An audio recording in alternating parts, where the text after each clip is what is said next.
Hi, it's Jenny with Jenny's Wreath Boutique, and in this video, I'm going to show you how to make a really simple wreath that looks high-end, but this is a great one if you're a beginner. I'm going to teach you a simple way to make a beautiful, cohesive wreath that looks absolutely gorgeous, but it's really easy. I'm going to show you how to choose the greenery and the florals and make this a really fast and easy wreath. The materials we're going to use for this wreath are a 14-inch grapevine. I think these are just the absolute best for beginners. They're so easy to use.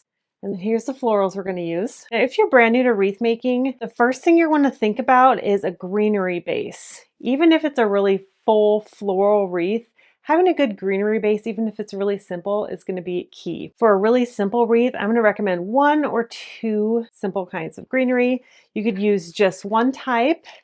And this is some ruscus I have in my Etsy shop. I'll link it below if you want to use this exact one. But just a simple greenery that has lots of different branches that you can cut up and add to your grapevine. And then I'm going to recommend a second greenery to add a little bit of texture. This one is in the kind of the same color palette, but a little bit lighter. And it's got a different texture. See how it's smaller? So if you're using 2, I like these smaller ones right here. And the star of our show is this lavender. How beautiful is this? But I'm going to recommend any kind of floral bundle that you can get because that will help you just get a beautiful mix of florals all together. This is lavender, but I'm calling it a floral mix because look at the different color variations we have in the lavender. This is key to making your wreath look high end. You don't just want one color and one texture because that'll be boring and it'll look cheap. But this one, we've got like all these different kinds. We've got the dark purple, the light purple, different greens in here. We've got a little bit of warm tone, a little bit of cool tone. So that gives you a little bit of freedom with your greenery too. So this bundle takes all the guesswork out, and you can find floral bundles in all kinds of different places. I do have these available in my shop if you want these exact ones. Just go look in your local craft store. I have a free cheat sheet of my favorite places, both retail and wholesale. If you want to grab that, it's linked in the description. This is what I'm using. Isn't that pretty? And I think the similar color makes it look really high end. One thing to note, when you're choosing your greenery to go with your florals, you're going to want to pay attention to the leaves on your florals. So these have both warm and cool tones, so you can go either way. Same with this ruscus. This can swing warm or swing cool. So I chose a cool tone to go with it. Looks really nice. And cool tones are basically blue undertones, warm tones are more yellow undertones. So if you want a warmer undertone, you could get something like these tea leaves. See how it gives it a totally, not totally, but a different look. I think these are a little bit too similar for my taste. That's why I chose the other greenery, but these look great together as well. Nice and warm toned. I have these available in my shop, but I'm running low. So this is a great option if you're looking for a retail.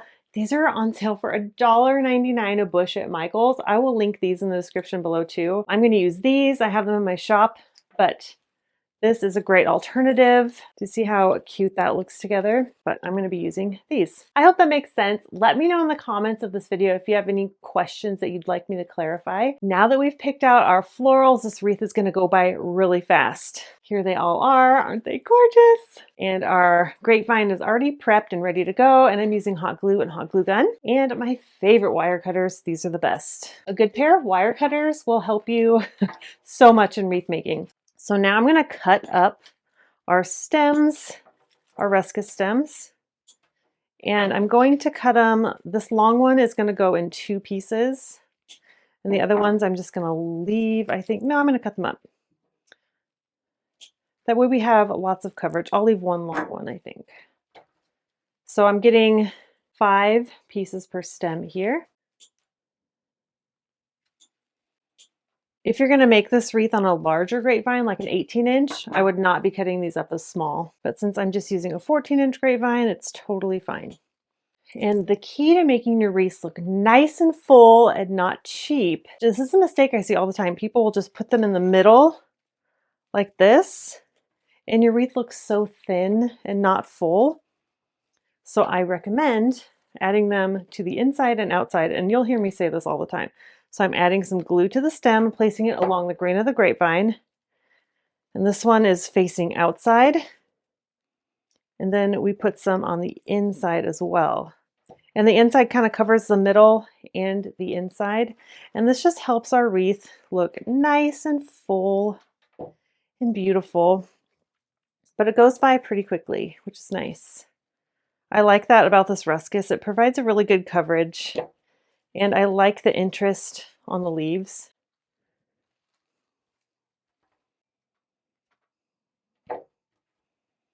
But there are some really good greenery options out there. Really, the sky's the limit. Sometimes it can be hard to narrow it all down. But if you go in with those guidelines, I think it's going to help you shop.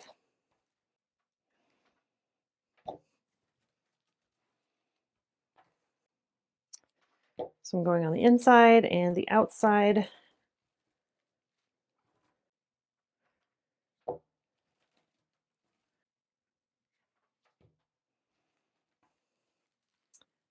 Wow. Doesn't look like much yet, but we're adding them one layer at a time. That's also going to help your wreath look really even and nice. So when you add your first layer, make sure it looks pretty even, which mine does. If you have any points sticking out, making sure it's an even number and not sticking out more on one side than the other. Doesn't have to be perfect, but it needs to just look a little bit balanced. So this has 5 stems, and I'm going to cut each of them in half so I get more coverage. You could add them just around like that, but I want to make them a little bit more precise, so I'm just going to cut them in half. And when you cut them in half, your top stem is going to have a little tiny stem, so you want to cut as close to the stem sticking out as possible. Can you see that? As close to that as possible. But it's okay if you have a short stem.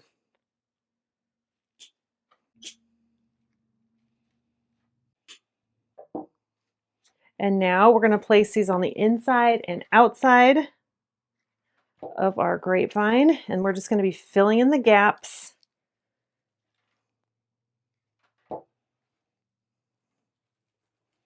See, I love grapevines. These stems just go right in and it looks pretty, even from the back. And remember, we're placing them at an angle along the grain of the grapevine, so if you can see the back, nothing is sticking out. It still looks really clean. And you get a better hold this way too, because there's more places for the glue to stick onto the grapevine.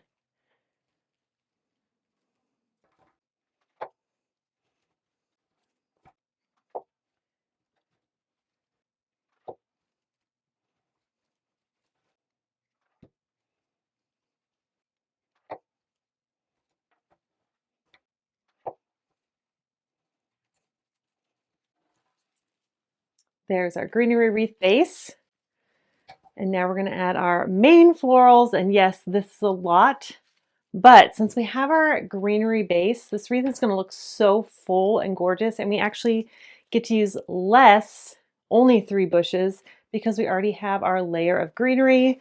This is going to save you money in making a full wreath as well, because these are more expensive these are our showstopper. These are more expensive than our greenery. So to save money, believe it or not, adding this layer of greenery is going to help us save about 2 of these bushes. If it was just these, I'd have to use 5 or 6, but I only have to use 3 because our greenery base. So each of these has 3, and I'm going to cut them individually so I have more control over the placement.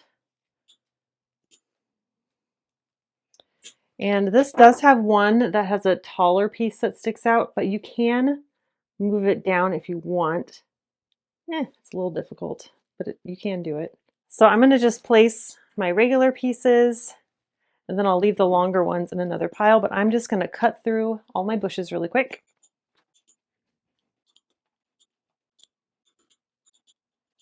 All right, now I have my smaller pieces and my longer ones. So I'm going to add the longer ones first so they're nice and even. I have less of them.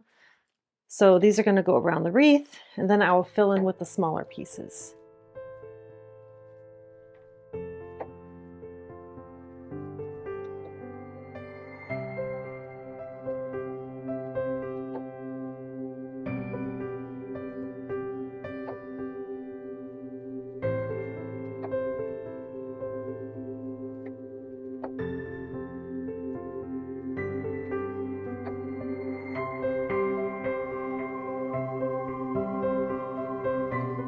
All right, now we have our long pieces in.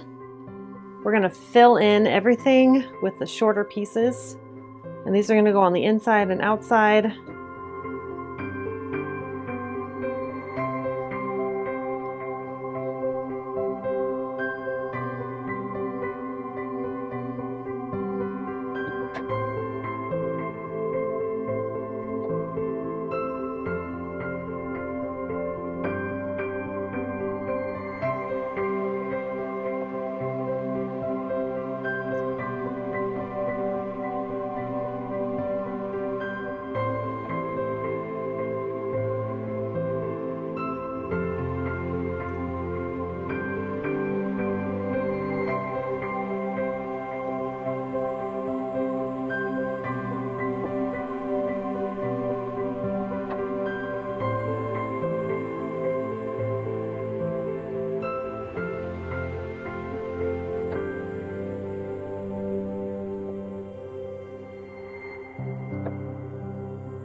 I'm always a little conservative going around the first time, making sure I have enough. Now that I've made it all the way around, I can add in the extra pieces, thickening it up and making sure everything looks even.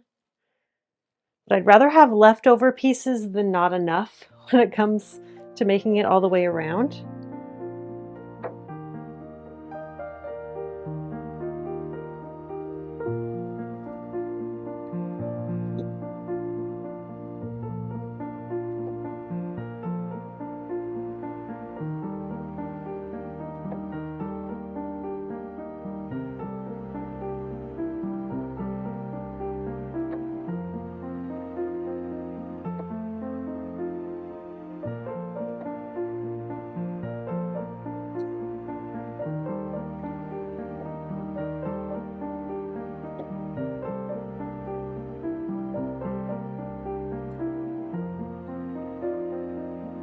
So pretty.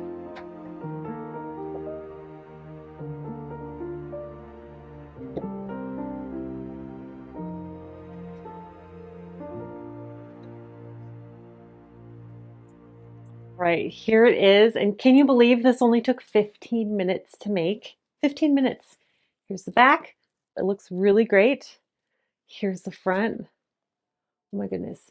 Do you want a bonus tip? One tip. If you want to take your wreath to the next level, add some kind of berry texture. Now this is pink, so I wouldn't recommend it with this. You could if you wanted pink and purple. I would do white or purple, which these are from Hobby Lobby. I think Michaels calls them a Dusty Miller. Berry bushes from Hobby Lobby. They come in pink, white, or purple. I would get a purple one. And see, it has that cool tone greenery and like a feathery texture. Add a little bit of those throughout the wreath and you would have another gorgeous texture in there. Unfortunately, don't have a ton of these, but look at that little berry texture. I'm just gonna add a few of these, just one bush, that's it. One spray, I should say. And this is just gonna add a little bit of interest. Not a big deal if you don't add it, but this is one way to make your wreaths even better, is finding a little bit of a berry texture to add to it because it adds just a little bit of interest. We've got a different kind of leaf and then that little berry. I think it's so pretty. This is my privet, it's called. But just a little extra detail can make your wreath even better. But don't worry, if you don't want to do that, that's totally fine. If you've been watching my videos for any length of time, you know I love adding a berry to a wreath. But I think the wreath looks absolutely gorgeous even without these. But that is your bonus tip for the day. Just adding a tiny bit of a berry texture gives it that, oh, why is this wreath so pretty? You can't put your finger on it. You could do like a seeding eucalyptus. That would be really cute. I actually used these in a tutorial here on YouTube a couple of years ago for this gorgeous spring wreath that had a kit. There's no longer a kit available, but I do have some of these left, and I thought this was the perfect wreath to add them to. But from far away, you can't tell, but up close, look at that detail. I'm going to show a nice close-up of this on my front door right after this, but let me know if you enjoyed this kind of wreath making class. I hope you enjoyed, and don't forget to like this video if this was helpful for you and you enjoyed it. Subscribe to my channel if you haven't done that yet. That would mean the world to me, and thank you so much for watching. I'll see you in the next video. Bye.